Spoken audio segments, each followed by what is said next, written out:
የደቡብ ምዕራብ ኢትዮጵያ ሕዝቦች ክልላዊ መንግስት ምክትል ርዕሰ መስተዳድርና የግብርና ቢሮ ኃላፊ አቶ ማስረሻ በላቸው የካፋና የጅማ ሕዝቦች ታሪክ ከአንድ ወንዝ የተቀዳ መሆኑን በመጥቀስ በሁለቱ ወገኖች መካከል ያለውን ዘመናትን የተሻገረ የማህበራዊና ኢኮኖሚያዊ ትስስርን ይበልጥ ማጠናከር ወቅታዊና ወሳኝ ተግባር መሆኑን አጽንኦት ሰጥተዋል።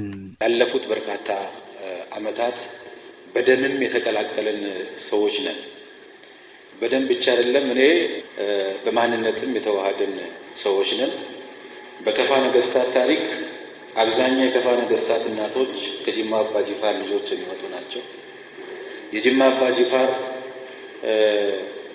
ልጆች በእናታቸው በኩል ከከፋ በኩል ከሚንጅቼ፣ ከላውን ጎሳ፣ ከዲጎ፣ ከዱጎ የሚሄዱ ናቸው።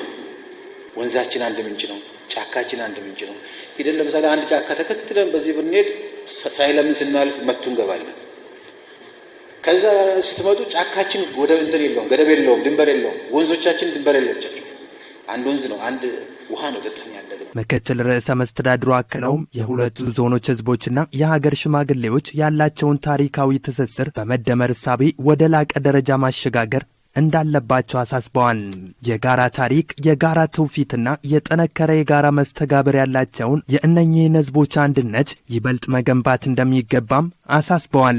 በመደመር እይታ ሁላችንም እኩል የምናድግበትን እኩል የምንጠቀምበትን አንድነት ያለውን ማንነት መፍጠር የምንችልበትን ገዢ ትርክትን ሁላችን ማዕከል ላይ አስልሰን ጅማና ከፋ ማለት እናሪያና ከፋ ማለት በዙሪያ ያሉት አካባቢዎች ማለት ምንድናቸው የሚሉ ነገር ብዙ ሰዎች ስለማያውቁ የምታውቁ አባቶች እናንተ እያስተማራችሁ እየገራችሁን አንድነታችን ተጠናክሮ እንዲቀጥል ስለፈለግን ነው። የካፋ ዞን ዋና አስተዳዳሪ አቶ እንዳሻው ከበደም ሁለቱ ህዝቦች በደም በጋብቻ በባህልና በጂኦግራፊ የተሳሰሩ መሆናቸውን ገልጸው በቀጣይም ይህንን ሁለንተናዊ ግንኙነትና ትብብር ይበልጥ ለማጠናከር በቁርጠኝነት እንደሚሰራ ተናግረዋል።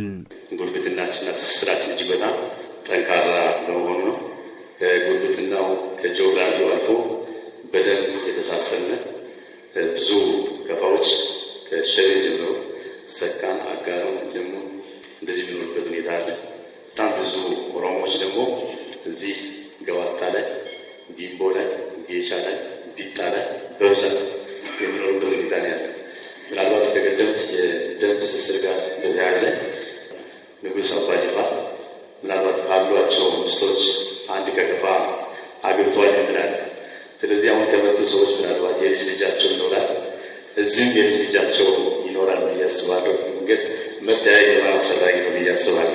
የካፋ ዞን የሚክሬቾ ስርዓትና ሌሎች ውብ እሴቶች ባለቤት መሆኑን ገልጸው ማህበራዊ መስተጋብርን በሚያጠናክሩ በጸጥታና መሰል ጉዳዮች ላይ ያሉ ግንኙነቶችን ማጠናከር ወሳኝ ነው ብለዋል።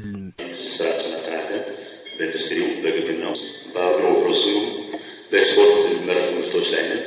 ደቡብ ምዕራብ ላይ ያለን ነገር አብረን ብናጠናክር ተያይዘን ማድረግ የሚችልበት ሁኔታ ይኖራል። የጅማ ዞን አስተዳዳሪ አቶ ቲጃኒ ናስር በበኩላቸው የሁለቱን ህዝቦች አንድነት ይበልጥ ለማጠናከር ለተደረገው ወንድማዊ አቀባበል አመስግነዋል። እና ደግሞ እና ስንመጣ ከኛ አቅም በላይ ነው ተቀበላችሁ። ትላልቅ አባ ገዳዮችና ትላልቅ ንጉሶች ነውና እኔ በራሴ በጅማ ህዝብ ስም ወንድሜ የጅማ ዞን አስተዳዳሪና ምክትል ፕሬዝዳንት እኔም በራሴና በጅማ ህዝብ ስም ክብርና ምስጋና ለእናንተ ይገባል። በቀጣይም በጅማ ዞን መሰል የህዝብ ለህዝብ የትስስር መድረክ ይደረጋል ብለዋል። በፕሮግራሙ የካፋው ንጉሥ ኮላዎቾችና የሚክሬቾ አባላት፣ የጅማ ዞን የሀገር ሽማግሌዎች፣ የሃይማኖት አባቶችና ሌሎች ከፍተኛ የሥራ ኃላፊዎች ተገኝተዋል።